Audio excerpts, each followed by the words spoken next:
Hello friend, नमस्कार। यह है आपका अपना चैनल बी एम टेक पर आपका हार्दिक स्वागत है।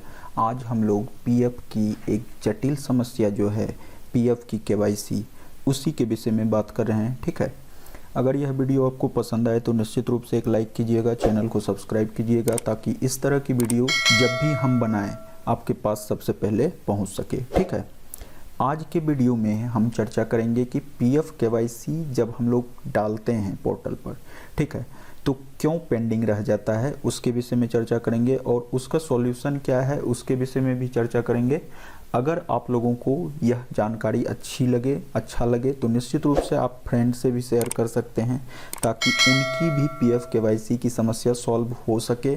यह वीडियो जो है हम अपने अनुभव के आधार पर बता रहे हैं, यह पीएफ ऑफिस से संबंधित नहीं है। ठीक है, मतलब पीएफ ऑफिस के कथन से संबंधित नहीं है, मतलब पीएफ ऑफिस का कोई नोटिफिकेशन नहीं है, लेकिन हमने इस तरह से किया था और हम लगातार जो है 5 साल से पीएफ का काम कर रहे हैं।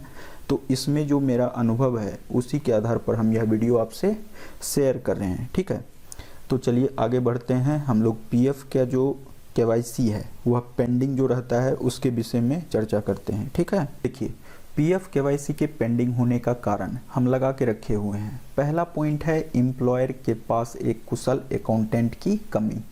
कहने का मतलब है आपके कंपनी के पास अगर एक कुशल अकाउंटेंट नहीं है तो उसको पता ही नहीं चलेगा कैसे केवाईसी को अप्रूव किया जाता है।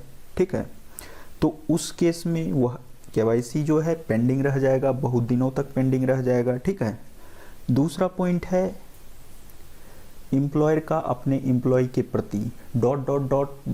दिए हैं। इसका मतलब है जैसे कि हम लोग हुए एम्प्लॉय और आप हुए एम्प्लॉयर, तो मेरा और आपके बीच जो है संबंध अगर अच्छा नहीं है तो इस केस में भी प्रॉब्लम हो जाती है और केवाईसी बहुत दिन तक पेंडिंग रह जाता है। ठीक है, तीसरा पॉइंट है एम्प्लॉयर के डीएससी का अपडेट ना होना। देखिए जब भी केवाईसी अपडेट किया जाता है तो वह डीएससी के द्वारा, मतलब डिजिटल सिग्नेचर के द्वारा अप्रूव किया जाता है। तो डिजिटल सिग्नेचर तो रहता है कंपनी के पास, लेकिन उसको समय समय पर अपडेट करवाना पड़ता है। अगर आपकी कंपनी जो है वह अपडेट नहीं करा पाती है समय से तो उस केस में भी जो है आपकी केवाईसी पेंडिंग रह जाती है। चौथा पॉइंट है एम्प्लॉयर का एम्प्लॉय पीएफ की तरफ ध्यान ना देना। मतलब देखिए कंपनी के पास बहुत सारा काम रहता है तो कभी कभी क्या होता है कि वो ध्यान नहीं दे पाते हैं पीएफ की समस्या पर। ठीक है, पूर्ण रूप से ध्यान नहीं दे पाते हैं जिसके कारण कि केवाईसी पेंडिंग रह जाता है। और उनका जो एम्प्लॉई है जो इस तरह का अकाउंट डिपार्टमेंट संभालता है, उनके पास अगर काम दूसरा आ जाता है तो उस केस में पीएफ को थोड़ा सा वो लोग साइड कर देते हैं। ठीक है, तो ये छोटी छोटी कंपनियां जो है उसमें इस तरह की परेशानी होती है। ठीक है, बड़ी कंपनी के पास एक अलग से पीएफ डिपार्टमेंट होता है तो वहाँ ऐसी समस्या नहीं होती है। ठीक है, इसके बाद है पांचवा, पोर्टल पर कुछ डिटेल्स का रियल डॉक्यूमेंट से मैच ना करना। कहने का मतलब है पोर्टल पर जो आपका डिटेल्स है वह तो डाला हुआ है पोर्टल पर, और मान लिया जाए आपने आधार को चेंज करवाया है, पैन को चेंज करवाया है, बैंक अकाउंट में अपना कुछ सुधार करवाया है, तो इस केस में क्या होगा कि पोर्टल का डिटेल्स और आपके डॉक्यूमेंट्स का डिटेल्स वह मैच नहीं करेगा, तो वहाँ भी केवाईसी पेंडिंग रह जाता है। और इस केस में जो है हम लोगों को क्या क्या करना चाहिए, किस तरह से केवाईसी का समाधान होगा, नेक्स्ट पेज में जो है हम इसका वर्णन किए हैं, इसके विषय में चर्चा किए हैं। तो चलिए नेक्स्ट पेज की ओर चलते हैं। देखिए केवाईसी रिलेटेड जो सॉल्यूशन है इसमें पहला है अपने एम्प्लॉयर से बात कीजिए, उनको सारे डॉक्यूमेंट्स का स्क्रीनशॉट या स्कैन कॉपी भेजिए। कहने का मतलब है आपकी जो कंपनी है उससे बात कीजिए, उनसे बातचीत कीजिए और उनको अपना आधार कार्ड, पैन कार्ड और बैंक का डिटेल्स भेज दीजिए। ठीक है, मेल से भेज सकते हैं। इसके बाद जो है अगर हैंड टू हैंड दे सकते हैं तो हैंड टू हैंड दे दीजिए। इससे उनको केवाईसी अपडेट करने में सुविधा होगी, ठीक है, और वो इजी वे में आपका केवाईसी अपडेट कर देंगे। अगर मान लिया जाए एम्प्लॉयर से बात नहीं बन रही है, तब क्या करेंगे, तब पीएफ ऑफिस को ग्रीवांस राइज करेंगे और पीएफ के सोशल मीडिया पर अपनी बात रखेंगे, ठीक है। पीएफ ऑफिस को ग्रीवांस डाल के सोशल मीडिया, जैसे कि ईपीएफ का अलग से सोशल मीडिया है, ठीक है, और सोशल मीडिया प्लेटफॉर्म जैसे कि ट्विटर है, इसके बाद फेसबुक है, तो उस पर भी अपनी बात बता सकते हैं कि मेरा पेंडिंग है, इतने दिनों से पेंडिंग है, प्लीज़ मेरा इस पर जो है आप लोग एक्शन लीजिए। अगर उधर से बोलता है ग्रीवांसेज के बारे में तो बताइए उनको, जो कि ग्रीवांस जो है हम ऑटोमेटिक पहले से राइज कर चुके हैं, ठीक है। अगर इनसे भी समस्या का समाधान नहीं होता है तो पीएफ ऑफिस को ईमेल कीजिए, ठीक है, और एम्प्लॉयर को सीसी में डाल दीजिए। आपका जो एम्प्लॉयर है उसका जो मेल आईडी है उसको उसके सीसी में डाल दीजिए और पीएफ ऑफिस को मेल सेंड कीजिए और उसमें बताइए कि मेरा पीएफ केवाईसी जो है इतने दिनों से पेंडिंग है और यह अप्रूव नहीं हो पा रहा है, ठीक है। इसके बाद नेक्स्ट पॉइंट जो है वह है, अगर पीएफ ऑफिस से भी नहीं हो रहा है तब लिखिए पीएफ जोनल ऑफिस को ईमेल कीजिए, ठीक है।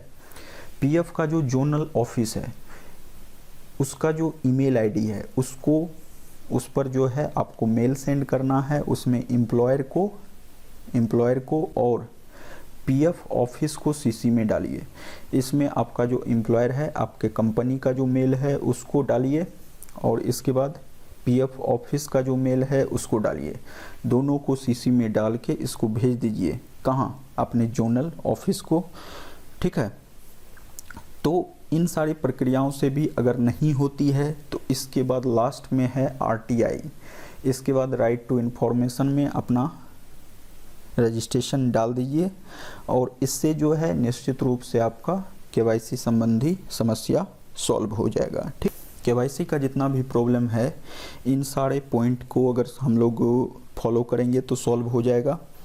और इन सारे पॉइंट को फॉलो करके आप लोग निश्चित रूप से कमेंट में बताइए कि आपका सॉल्यूशन हुआ या नहीं हुआ। अगर नहीं हुआ तो कुछ और ट्राई किया जाएगा, क्योंकि हमने जो है अभी तक बहुत सारे केस में जो है इस तरह से प्रोसेस किया था जिससे कि रिजल्ट पॉजिटिव आया है। मतलब पॉजिटिव कहने का मतलब यह है जो कि केवाईसी अपडेट हो चुका है, ठीक है। अगर आप लोगों को इस तरह से करने के बाद जो है आपका केवाईसी अपडेट हो जाता है तो वह भी आप में कमेंट में बताइए, ठीक है। और अगर कोई भी और समस्या हो तो उसको भी कमेंट में बता सकते हैं। हम PF, GST, income tax, EPF और सारे जो हैं बिजनेस से रिलेटेड सर्विस उसका भी पेड सर्विस प्रोवाइड करते हैं, ठीक है।